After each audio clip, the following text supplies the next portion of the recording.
하나님께서 예수 그리스도를 통하여 은혜 주시기를 원합니다. 이는 목수의 아들이 아니냐라는 제목의 말씀입니다. 예수님을 이해하는데 목수의 아들이 아니냐, 누구 집 아들이냐, 이게 우리가 태어나면서부터 주어진 하나의 어떤 꼬리표라 할 수가 있습니다. 어릴 적에 마을 어르신 만나면 인사하면 그래 누구 집 아들이냐, 누구 집 딸이냐 이런 질문을 받게 됩니다. 그러면 뭐 과수원집 막내입니다. 아니면 뭐 저 방앗간 아들입니다. 맞입니다. 이렇게 대답을 합니다.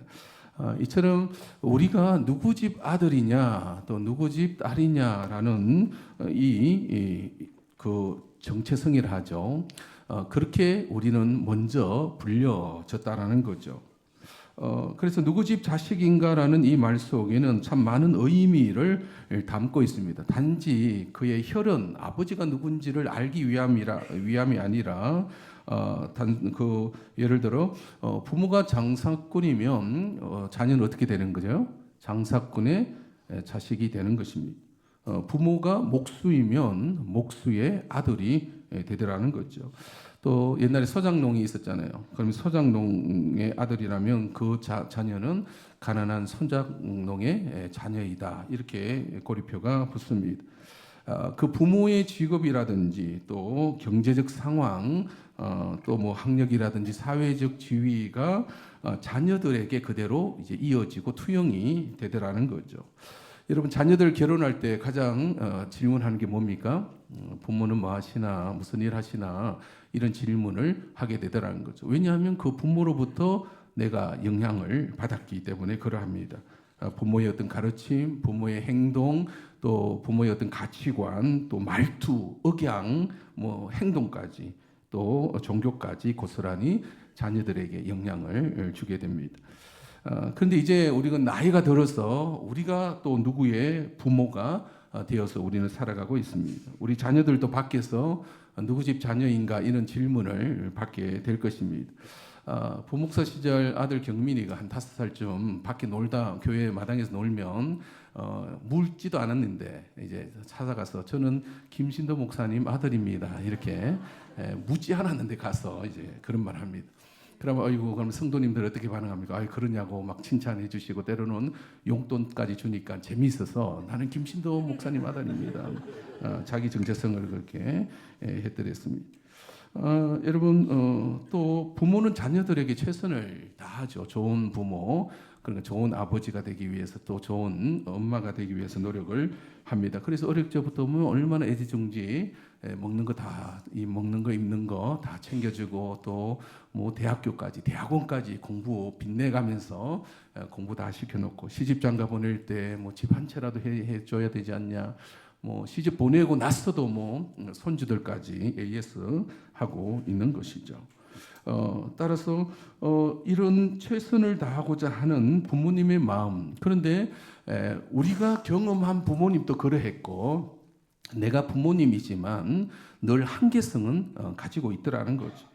많이 해주고 싶은데 능력이 모자라서 해주지 못하는 경우도 있었고 때로는 부모님의 어떤 나쁜 영향, 뭐 폭력이라든지 술 취함이라든지 그런 것이 자녀들에게 나쁘게 각인되어질 수도 있더라는 거죠. 내가 부모이지만 어릴 적에 자녀를 잘못 키운 또 잘못 행동하게끔 했던 그런 것들이 우리에게도 남아 있을 수 있습니다.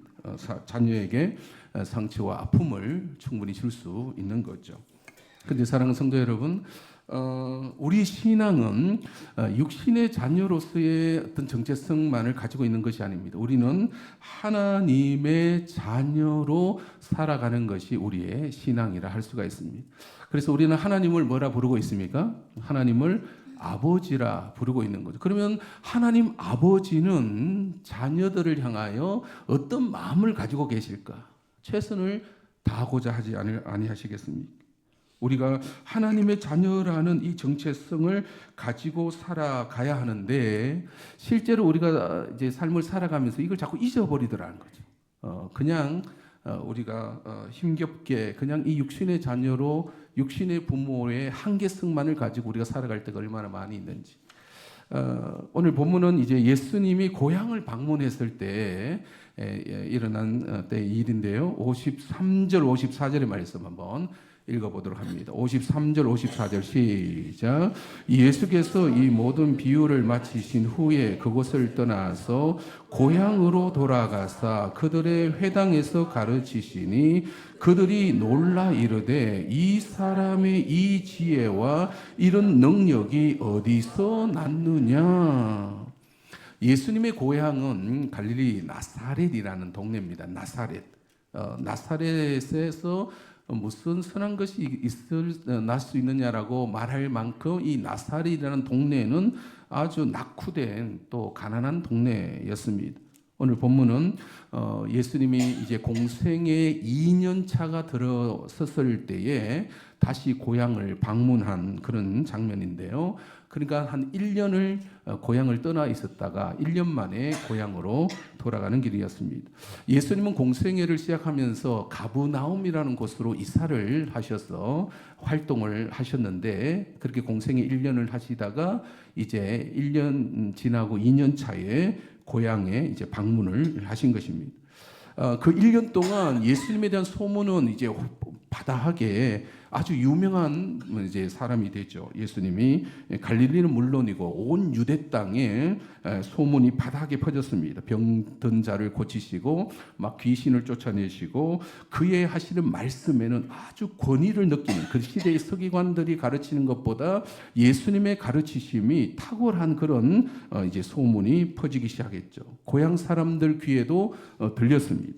그리고 이제 그 예수에 대한 소문이 사실인가 뭐 그런 소문만을 듣고 있었는데 예수님이 드디어 고향으로 이제 오신 것이죠. 그래서 예수께서 그 회당에 고향 회당에서 가르치셨는데 그의 가르침을 받은 고향 사람들이 54절에 뭐라고 표현되어지고 있습니까? 야, 이 사람의 지혜와 이런 능력이 어디서 나타났느냐? 옛날에 알고 있던 예수가 아니 되었다는 거죠. 이렇게 바뀌었구나. 만약 여러분이 지금 고향으로 방문하신다면, 물론 양동이 고향이신 분이 계시겠지만, 옛날에 친구들 만나고 또 혹 이제 어르신들 계시다면, 여러분 어떤 반응을 하겠습니까? 외지에서 오래 살면서 여러분 고향을 방문할 때 어떤 모습으로 고향 한번 방문하고 싶습니까? 좀 멋진 모습으로, 좀 성공한 사람으로 고향을 방문하고 싶다는 거죠.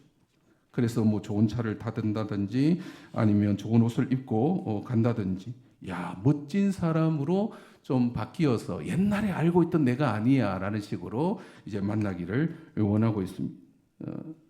그래서 여러분 옛날에 그 어릴 때 콜리가 아닌 이제 어젓한 성공한 사람으로 이제 우리의 모습으로 좀 친구들 옛날 친구들 좀 만나고 고향에 어르신들 좀 찾아뵙고 먼 친척들 인사도 하고 싶은 그런 마음이 있습니다. 그러면 친구들이나 고향 어르신들이 뭐라고 질문합니까? 요즘 무슨 일을 하는가 이런 질문을 하겠죠. 뭐 돈은 잘 버는지 또 자녀들은 잘 키웠는지 이런 질문들을 할 것입니다.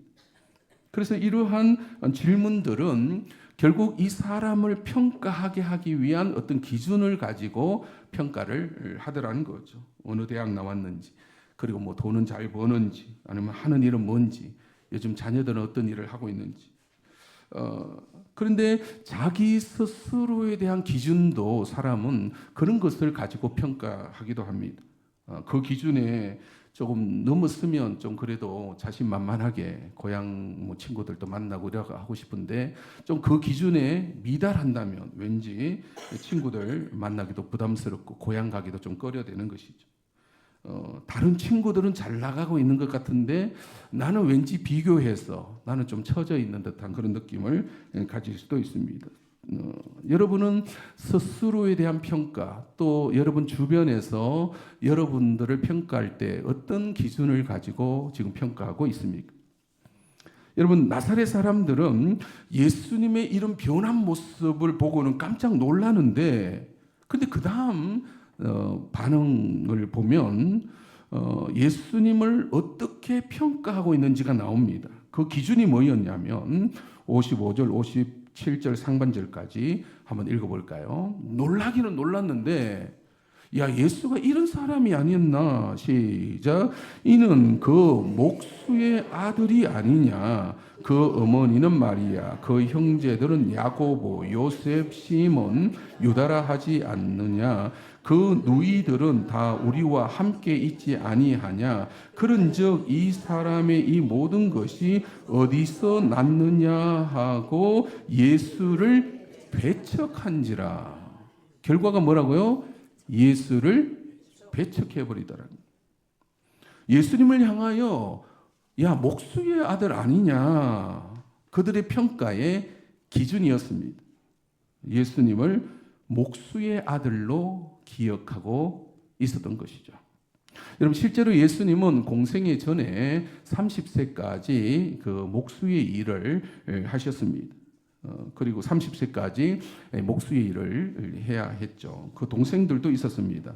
몇 명 있었죠? 남동생이 4명의 이름이 등장하고 또 누이들 복수니까 최소 2명은 있었던 것을 보게 됩니다. 어머니와 동생 6이 있는 그 집안을 한번 생각해 봅시다. 그런데 아버지 요셉의 이름이 등장 안 해요. 그러면 아버지 요셉은 어떻게 되었다? 학자들은 일찍 돌아가신 걸로 그렇게 봅니다. 그렇다면 공생의 이전, 즉 나사렛에서 살고 있을 때 30세까지 예수님은 어떤 모습으로 살아가셨겠는가? 홀어머니와 동생 6을 책임져야 했던 아주 가난한 집안의 장남의 역할을 해야 했더랬습니다. 그러면 그 집을 이제 유지하기 위해서 무슨 일을 했다고요? 목수의 일을 해야만 했다. 그런데 이제 팔레스타인 목수의 일은 이제 거의 우리는 이제 목수하면 나무를 좀 다루는 걸로 생각하는데 팔레스타인의 집을 짓는 것은 돌로 지어요. 그러니까 무거운 돌을 지어 날려야 하고 또 때는 깎기도 하고 필요한 나무들을 이제 해야만 하는 그런 일들, 얼마나 고된 일인지. 그래서 목수라는 이 직업은 상위 계층이 아니라 좀 하위 계층으로 여겨졌습니다. 누구 집에 부르면 가서 잡심부름도 좀 해줘야 하는. 그러니까 고향 사람들은 예수를 어떤 인물로 지금 기억하고 있는 거예요. 목수의 아들 아니냐. 그러니까 이 말 속에는 야, 기껏해야 보잘것없는 그 집안의 자식 아니었냐. 그 가난했던 지지리 못 살았던 그 김씨 집안의 그 맞이 아니냐, 이런 식의 표현이 된 것입니다. 그 말 속에는 깔보는 시선이 있고 무시하는 그런 시선도 있는 거죠. 여러분, 그들은 예수님의 입에서 나오는 지혜와 권능을 경험하면서도, 하늘의 지혜를 들으면서도 그들의 시선은 여전히 어디에 머물러 있냐면 옛날에 남루했던, 아주 가난했던, 고생했던 그 집을 배경으로 예수님을 이해하고 있었던 것입니다. 그는 목수의 아들 아니냐. 사랑하는 성도 여러분, 옛날 여러분을 알고 있는 사람들은 여러분을 어떤 모습으로 기억하고 있습니다. 고향 사람들, 고향 친구들은 여러분 나를 어떻게 여러분 이해를 하고 있을까요? 어린 시절 행여 가정 형편이 참 어려웠을 그 시절의 나의 모습이 그 사람들에게 각인되어져 있을 수 있습니다. 또 부모님은 어떤 부모님이었는지를 이제 투영되어져 있죠. 그리고 청년 시절, 청소년이나 청년 시절에 내가 어떤 행동을 했는지 그 사람들의 기억 속에 남아 있는 것입니다. 그래서 옛날 친구들 만나면, 고향 친구들을 만나면, 야, 너 옛날에 그렇게 코 흘리게 질질 흘리면서 막 그런 다녔던 네가 아니냐, 이런 식으로 이제 기억을 하고 있더라는 거죠. 그런데 너무 더 큰 문제는 타인의 시선보다 내 스스로가 그런 의식 속에 묶여 있는 그런 사람들도 있습니다. 나는 부모로부터 물려받은 거 아무것도 없어. 나의 건강은 왜 이런지 몰라. 나는 육체의 한계성을 가지고 태어났어. 나는 그런 환경 속에서 나는 희망을 가지지 못했다라고 그런 육체의 한계를 언급합니다. 그래서 나는 그때 제대로 배우지도 못한 것 같다. 학교도 제대로 못 나왔어. 직장도 올바른 직장이 없는 것 같아요. 지금 나의 사회적인 지위는 너무나 형편이 없어 스스로를 그렇게 규정하고 살아가더라는 것이죠. 그래서 고향 찾기도 좀 두렵고 옛날 친구들 만나기도 조금 소심해지는. 그래서 나를 아는 사람이 나를 어떻게 평가할까 그 기준들이 있는데 세상에 그런 기준으로서 나를 평가하더라는 거죠. 때로는 우리가 구역 모임할 때도 그런 어려움이 있는 경우도 있습니다. 왜냐하면 내 모습을 다 열어주기가 지난 금요일 우리가 말씀 나눈 이 주제였죠. 우리가 오픈하지만 그것이 때로는 흉이 될지 아니면 사람들이 나를 어떻게 평가할지에 대하여 두려운 것이죠. 그래서 사람들은 숨어버립니다. 자신을 그 속에 가두어 버리죠. 여러분 고향 사람들이 예수님을 향하여 목수의 아들 아니냐, 그 지질이 못난 그 집안 자식 아니냐 이렇게 반응할 때에 예수님은 또 어떻게 반응하셨는지 57절 하반절과 58절의 말씀을 볼까요? 자막을 보시면 됩니다. 시작. 예수께서 그들에게 말씀하시되 선지자가 자기 고향과 자기 집 외에서는 존경을 받지 않음이 없느니라 하시고 그들이 믿지 않음으로 말미암아 거기서 많은 능력을 행하지 아니하시니라. 그들이 믿지 아니함으로. 여러분 고향 사람들은 예수님을 하나님의 아들로 믿지 않았어요.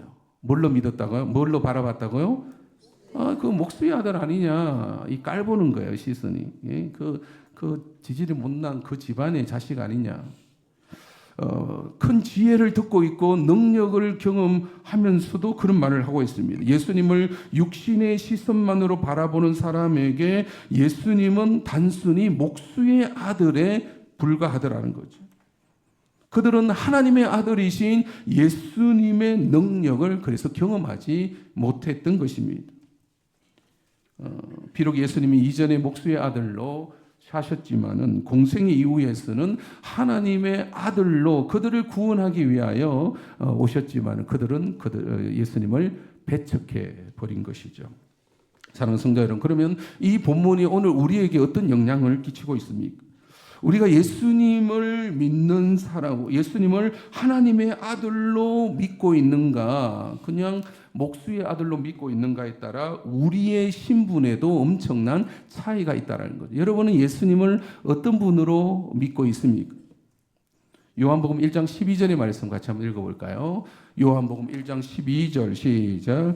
영접하는 자, 곧 그 이름을 믿는 자들에게는 하나님의 자녀가 되는 권세를 주셨으니. 영접하는 자 누구를? 예수님을 누구로? 하나님의 아들로 믿는 자는 뭐가 되는 권세를 주셨다?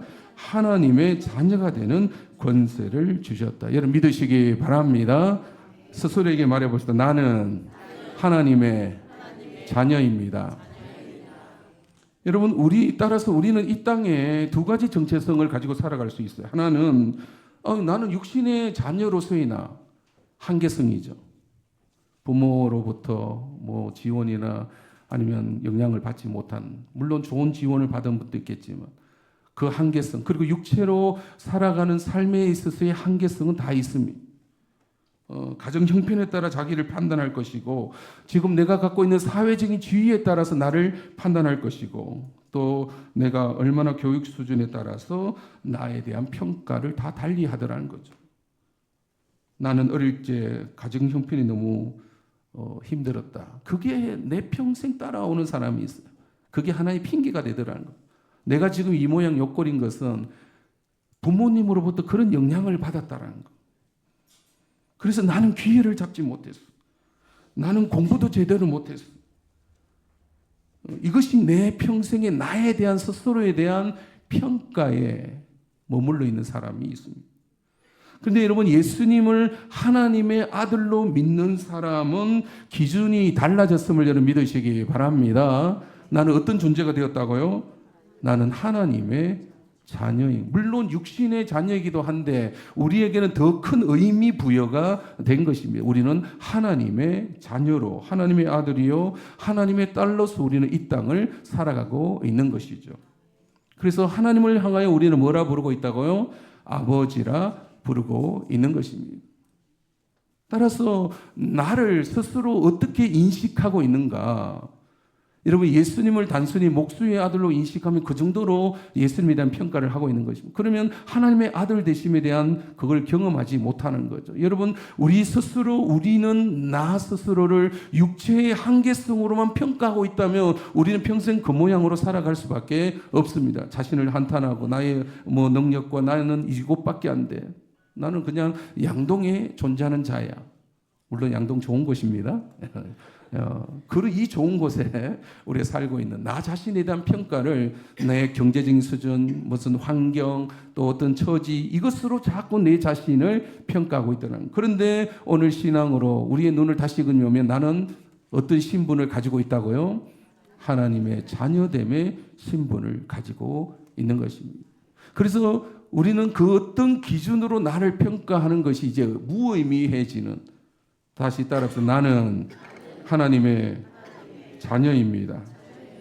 여러분, 이것이 우리의 출발점임을 여러분 믿으시기 바랍니다. 이 믿음이 우리에게서 지혜와 능력을 나타내는 통로가 되는 것입니다. 늘 우리의 기준을 낮춰갖고 그렇게 하니까 나에게 있는 지혜와 능력을 예수님이 나타낼 수가 없는 거예요.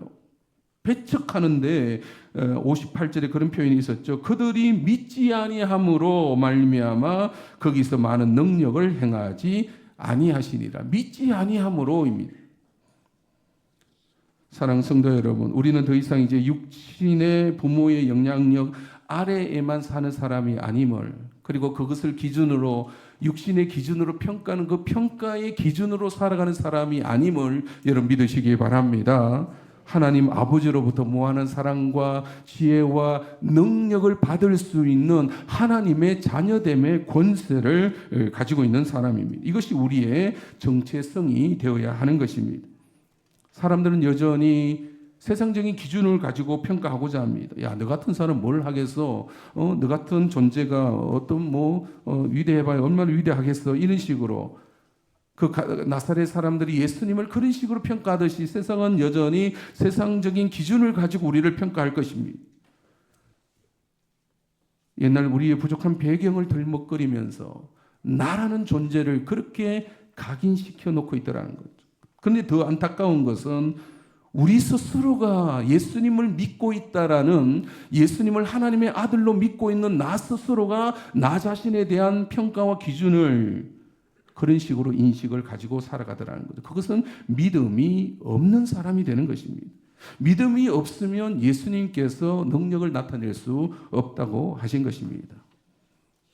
사랑하는 성도 여러분, 우리는 예수님이 하나님의 아들이심을 믿는 사람임을 여러분 믿으시기 바랍니다. 우리에게 하나님의 자녀됨의 정체성을 주셨습니다. 하나님으로부터 무한한 능력과 지혜를 공급받을 수 있는, 여러분 부모가 되어봐서 하나님 마음을 우리가 조금은 이해하잖아요. 부모는 자녀들에게 최선의 것을 주기를 원하는 것입니다. 하나님 아버지께서 우리에게 그런 지혜와 능력을 주실 줄 믿습니다. 그래서 우리의 삶의 모든 영역에서 자신의 한계성에 금을 그어놓지 마시고 누구를 반드시 생각해야 된다? 하나님 아버지를 생각해야 된다. 하나님 아버지. 그래서 하나님 아버지를 생각할 때 내가 주님의 자녀임을 고백할 때 오늘 주제 찬양처럼 그 창조주 하나님께서 그 자녀들을 위하여 비를 준비하고 계시는 것입니다. 은혜 베풀어 주시기를 원하고 계시는 것이죠. 예수님은 자신이 목수의 아들이 아니라 하나님의 아들이심을 우리에게 나타내기를 원하셨고, 또 그 예수님을 믿는 저와 여러분에게 여전히 예수님은 우리에게 하나님의 아들로 존재하고 계십니다. 우리 안에 거하고 계시는 것이죠. 내가 어떤 정체성을 가지고 살아가는가의 문제입니다. 하나님 자녀됨의, 하나님의 자녀됨의 정체성 내 안에 임하기를 원합니다. 그것은 육체의 한계를 극복해낼 수 있는 힘이 되는 것이죠. 우리의 출발점, 여러분 예수님이 하나님의 아들이심을 믿으시기 바랍니다. 그리고 나도 그러면 하나님의 자녀에 포함되어져 있는 것입니다. 하나님의 자녀로서 하나님으로부터 지혜와 능력을 덧입으시는, 그것은 개개인이 다 경험할 수밖에 없어요. 어느 한계에 부딪혔을 때 우리는 또 기도하고 있는 거죠. 하나님, 나에게 지혜를 주십시오. 하나님, 나에게 능력 주십시오.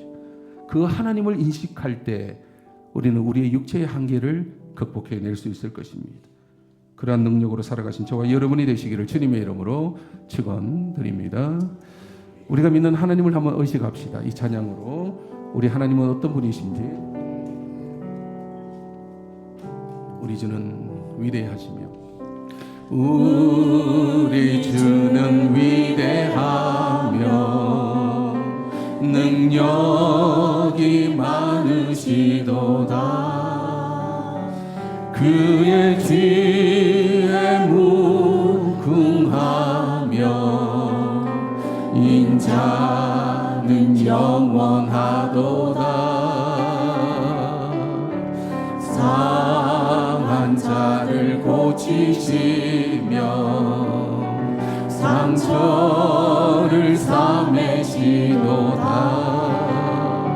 별들의 수를 세시며 이름을 붙이셨도다. 그가 구름으로 하늘을 덮으시며 땅을 위하여 비 준비하시니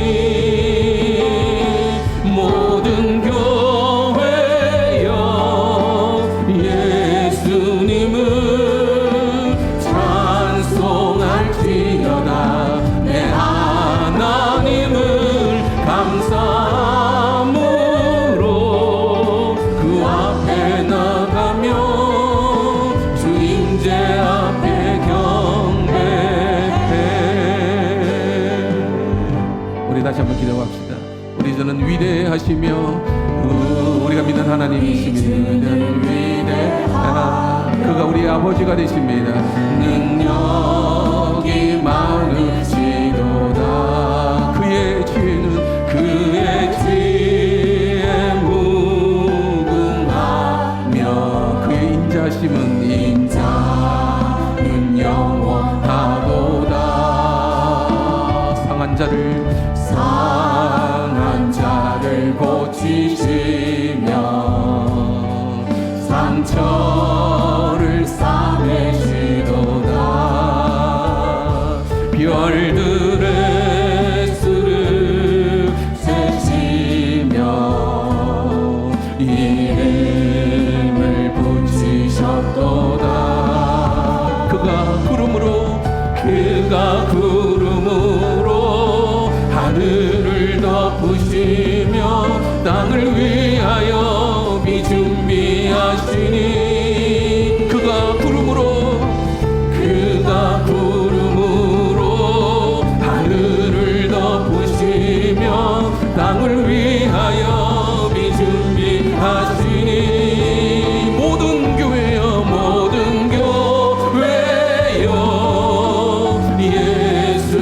예수님을 찬송할지어다. 내 하나님을 감사함으로 그 앞에 나가며 주 임재 앞에 경배해. 그가 구름으로 하늘을 덮으시며 땅을 위하여 비 준비하시니 그가 구름으로 하늘을 덮으시며 땅을 위하여 비 준비하시니 모든 교회여 예수님을 찬송할지어다. 내 하나님을 감사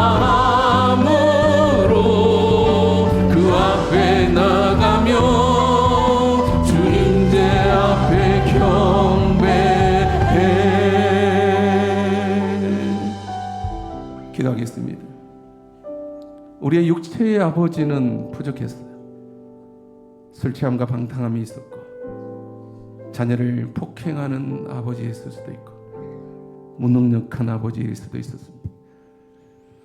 가정 형편이 어릴 적에 그러한 자로 우리는 자라났고, 고향 사람들은 나를 그렇게 인식하여 가두어 버렸어.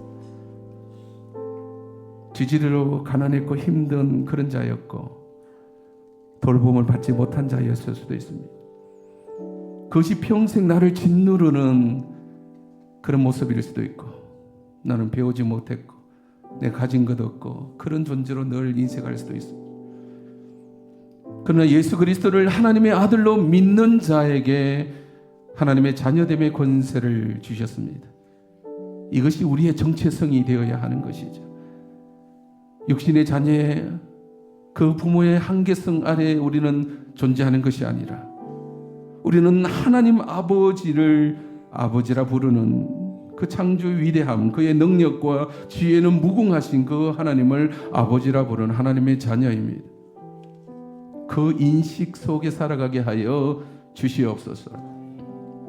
하나님을 아버지라 부를 수 있는 자녀로의 권세를 가지고 살아가게 하여 주옵소서라고. 여러분, 또 우리는 누구의 아버지 엄마로서 부모 노릇합니다. 그런데 안타까움이 있잖아요. 내가 제대로 못했구나. 그래서 여러분, 그 자녀들을 하나님께 의탁해야 됩니다.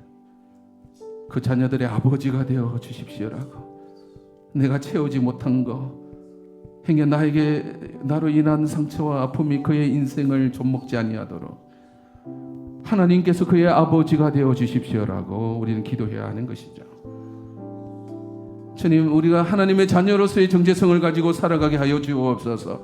하나님의 그 위대한 지혜와 그 능력이 예수 그리스도를 통하여 나에게도 임하게 하여 주시옵소서라고 우리 여러분의 입술을 함께 통성으로 기도하겠습니다.